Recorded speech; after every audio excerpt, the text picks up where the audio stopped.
सायकलच्या ट्रॉलीमध्ये मोबाईल ठेवलो होतो तर मोबाईलला लागला एअरफोन मोड.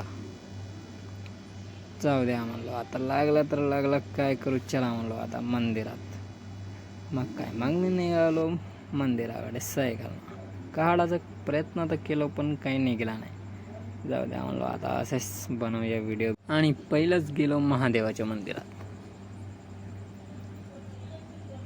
हर हर महादेव. दर्शन घेतलं, थोड्या वेळ व्हिडिओ वगैरे बनवलो आणि बऱ्याच टाईम तिथं पण थांबलो मंदिरात. आणि आता चला म्हणलो जाऊया तिकडं. मग काय आलो मग इकडं हनुमान मंदिरात पहिले तर पूर्ण स्टाईल वगैरे लावून झाली होती. फक्त आता इकडं खालची स्टाईल लावायची राहिली आहे. मग काय इथे पण चला म्हणलो, आता थोडे बहुत इकडे तिकडचे व्हिडिओ बनवून टाकू. आणि मग टिक्का वगैरे लावलो ना मस्तपैकी व्हिडिओ बनवत होतो. आणि इकडं आपली हनुमानजीची गदा कुमोदनी माहीतच असेल आता तुम्हाला. जय श्रीराम. आणि मग निघालो बाहेरचा व्ह्यू तर पुरा खतरनाक होता. आणि हा इकडं गेट वगैरे येऊनच आहे आणि ते आपले महादेव. आणि मग इकडं बाहेर आलो, बाहेरून व्हिडिओ बनवायसाठी. इकडची ते मागचे फोटो मस्त निघल्या होता. आताच्या तेवढ्या निघल्या नाही बराबर,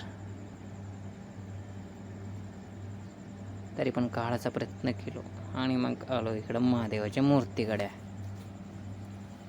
आणि या मूर्तीत नाही का एक अजबच वेगळीच अद्भुत शक्ती असल्यासारखी आहे. या मूर्तीच्या समोर आल्या डोळ्यात डोळे मिळवायची कोशिश करून पहा, कधी तुमच्या डोळ्यात अश्रू येतील.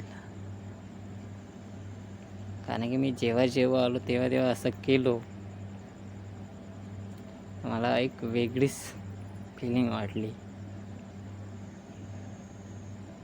आणि मग इकडं मस्त बसून होतो, व्हिडिओ वगैरे बनवलो.